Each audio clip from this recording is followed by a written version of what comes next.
and his name shall be called Wonderful Counselor. Ever been to a counselor? I was sent to counselors as a child.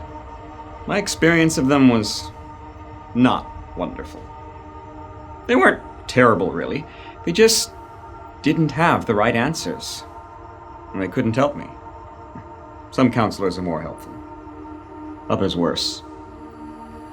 The Bible gives us examples of both worthy and worthless counselors. Worthless counselors often attach themselves to kings, telling them whatever they wanted to hear. The man Balaam was such a one, who appeared to have some wondrous power to see the future, and who could be bought to curse an enemy, as Balak, king of Moab, hired him to do just that. In another age, King Ahab of Israel called upon 400 prophets of Baal to give him counsel and tell him that he would have victory in battle against his enemy. But neither Balaam nor the prophets of Baal held true wisdom, and the Lord intervened against both to accomplish his own plans. Examples of worthy counselors include the prophet Isaiah, who humbly presented himself to the one Lord, and Moses, who spoke to the Lord as to a friend. Moses both counseled and judged the people of Israel, answering their questions when they did not know how to follow the command of the Lord. Meanwhile, Moses himself accepted counsel, for even he was human, and he could benefit from the wisdom of others. Following Moses, the great leaders of Israel both sought counsel and dispensed it. King Solomon was particularly renowned for his wisdom he shared with others, and many of his proverbs praise the value of receiving counsel. Today, we have many sources of counsel available to us, some worthy and others worthless.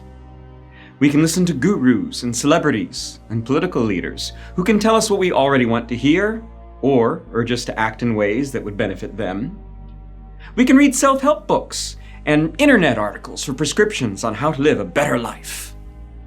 We can hire professional counselors to advise us according to their wisdom, which might turn out good or bad, depending upon what source they get their wisdom from.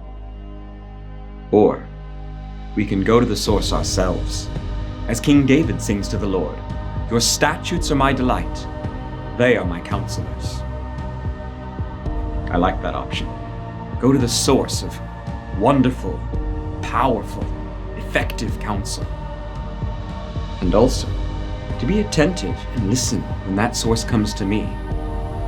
For Isaiah had prophesied that a wonderful counselor would come, and it came to pass that one man, Jesus of Nazareth, did come.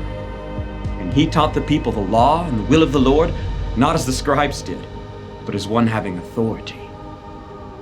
And he has invited us to try his words and know his words are the words of God, to taste and see that the wonderful counselor is here indeed.